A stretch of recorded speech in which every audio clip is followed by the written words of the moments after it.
Hi friends, ഇന്നത്തെ വീഡിയോയിൽ പറയുന്നത് ഇതുപോലെ പുല്ല് നന്നായി മുളച്ച് പൊന്തി വളരുന്നുണ്ടോ എങ്കിൽ നിങ്ങൾക്ക് ഇതിന് എഫക്റ്റീവ് ആവുന്ന ഒരു ടിപ്പാണ് കേട്ടോ ഇന്നത്തെ വീഡിയോയിൽ പറയുന്നത്. യാതൊരു കെമിക്കലും നമ്മുടെ മണ്ണിന് വരെ ദോഷമില്ലാത്ത നമുക്ക് വീട്ടിൽ നിന്ന് തന്നെ ചെയ്യാൻ പറ്റുന്ന ഒരു ടിപ്പാണ്. അപ്പോൾ ഇതുപോലെ പുല്ല് മുളച്ച് വലുതായി നിങ്ങൾക്ക് കാട് പോലെ ആകുന്നുണ്ടെങ്കിൽ നിങ്ങൾക്ക് ചെയ്യാൻ പറ്റുന്ന ഒരു ടിപ്പാണ്.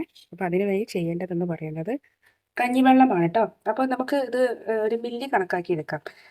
ഇതിപ്പോൾ ഞാൻ എടുത്തിട്ടുള്ളത് 750 മില്ലി കഞ്ഞിവെള്ളമാണ്. അപ്പോൾ ഇതിലേക്ക് നമ്മൾ 750 മില്ലി കഞ്ഞിവെള്ളം ആണെങ്കിൽ കൂടി ഇത് നല്ല കട്ടിയുള്ള കഞ്ഞിവെള്ളം. കട്ടിയുള്ള കഞ്ഞിവെള്ളം തന്നെയാണ് നമുക്ക് ഇതിനായി ആവശ്യമെന്ന് പറയുന്നത്. ഇനി ഇതിലേക്ക് ഒരു 250 മില്ലി വെള്ളം കൂടി സാധാ വെള്ളം കൂടി നമുക്കൊന്ന് ചേർത്ത് കൊടുക്കാം. അപ്പോൾ സാധാ വെള്ളം കൂടി ഞാൻ ഇതിലേക്ക് ചേർത്ത് കൊടുക്കുന്നുണ്ട് കേട്ടോ. കുറച്ചൊന്ന് ഇതിൻ്റെ കട്ടിയൊന്നും മാറിയിട്ടുണ്ട്. അപ്പോൾ 250 ml കട്ടിയുള്ള കഞ്ഞിവെള്ളത്തിലേക്കാണ് 250 മില്ലി നോർമൽ വാട്ടർ ഒഴിച്ചത്. അപ്പോൾ ഇനി നിങ്ങൾക്ക് കട്ടി കുറഞ്ഞതാണെങ്കിൽ നിങ്ങൾക്ക് അതിനനുസരിച്ച് കുറച്ച് വെള്ളം ചേർത്താൽ മതി.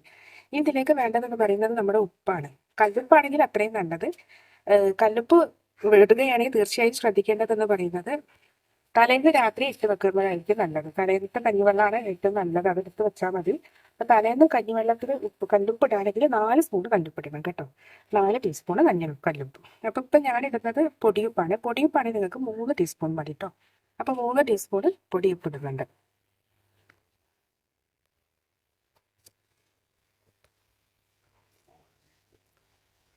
മൂന്ന് ടീസ്പൂൺ പൊടിയുപ്പ്. ഇനി ഇത് നന്നായി ഒന്ന് ലയിപ്പിക്കുക. അപ്പം കല്ലുപ്പ് ഇടുകയാണെങ്കിൽ തീർച്ചയായും അതൊന്ന് അരിഞ്ഞ് കിട്ടാൻ കുറേ ടൈം എടുക്കും. അപ്പോൾ നമുക്ക് തലേന്ന് ഇടുന്നതാണ് നല്ലത്. അപ്പോൾ അതുകൊണ്ടാണ് തലേന്ന് ഇട്ടാൽ മതി എന്ന് പറയുന്നത് കേട്ടോ.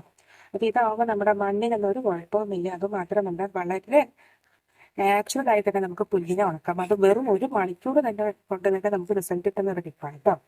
അപ്പോൾ ഇനി വേണ്ടതെന്ന് പറയുന്നത് വെറും ഒരു ബോട്ടിലാണ് കേട്ടോ.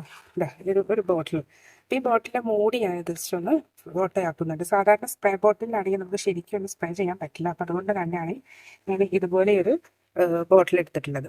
അപ്പം ആ ബോട്ടിലിൻ്റെ മൂടി ഒന്ന് ഇതാക്കിയിട്ടുണ്ട്. ഇതുപോലെ ഒന്ന് കൊടുത്തിട്ടുണ്ട്. അപ്പോൾ ജസ്റ്റ് ഒന്ന് ചൂട് വെച്ചിട്ട് പപ്പട പോലെ കത്തിയ വെച്ചിട്ടൊന്ന് കട്ട് ചെയ്താക്കാൻ പറ്റും. ഇതിലേക്ക് നമുക്കിതൊന്ന് അരിച്ചെടുത്ത് ഒഴിച്ചു കൊടുക്കാം കേട്ടോ. അപ്പം ഞാനത് ഒഴിച്ചു കൊടുത്തിട്ടുണ്ട്. ഇനി ഇത് നമുക്ക് ഇപ്പോൾ തന്നെ നമ്മുടെ പുല്ലിലേക്ക് നന്നായി ഒന്ന് പ്രയോഗിച്ചു കൊടുക്കാം. അപ്പോൾ ഇതുപോലെ നമുക്ക് ഒന്ന് സ്പ്രേ ചെയ്ത് കൊടുക്കാം കേട്ടോ. ഇങ്ങനെ സ്പ്രേ ചെയ്ത് കൊടുക്കുമ്പോൾ തീർച്ചയായും നമ്മുടെ മണ്ണിനൊന്നും ഒരു കുഴപ്പവുമില്ലാതെ പുല്ല് 1 മണിക്കൂർ കണ്ട് തന്നെ നല്ലോണം ഉണങ്ങിപ്പോകും കേട്ടോ. ഇത് കണ്ടോ.